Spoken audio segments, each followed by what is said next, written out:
the mirror, I thought, no, that's not her, because who was staring back at me was somebody that was tired and neglected and very overweight. And in here, I was passionate, young, and happy person. I had to make the two congruent. So I made a decision, right then and there, in the dressing room, staring myself right in the eye. And you know, when we make a decision, that's a defining point in our lives. Because things are going to happen when we decide. So I decided, right then and there, that I was going to live with personal integrity. That if I made a promise to myself, I was going to keep it. I put the 16s back on the rack, painted the 14s back on, and I went and got in my car.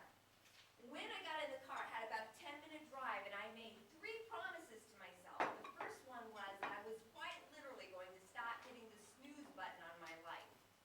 When the alarm went off in the morning, I would stand up, whether my eyes were open or not.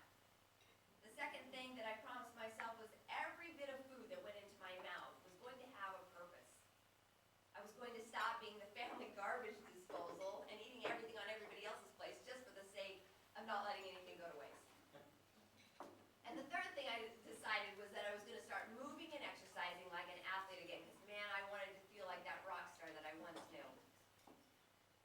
So I began. The next day, my alarm goes off. I get out of bed. I stand up. I open my eyes, and I get going. 6 meals a day. I laid them out there.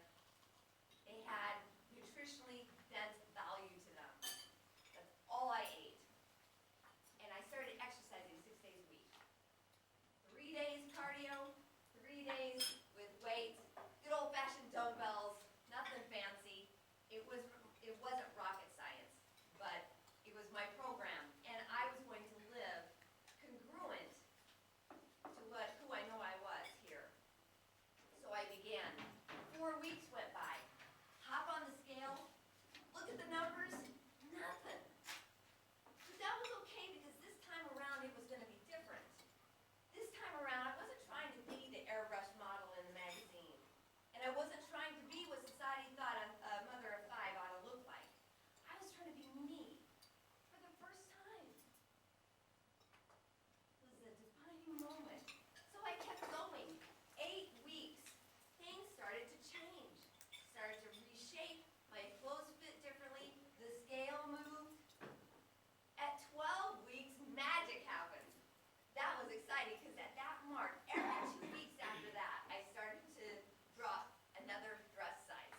In 6 months, I had lost 8 dress sizes. You know what? I was back. Right here. I was finally who I knew I was all along. I learned 3 things with this experience. The first thing I learned is that fat loss and weight loss are not the same thing. Because when I started to put on muscle, the scale didn't move, because muscle weighs more than fat.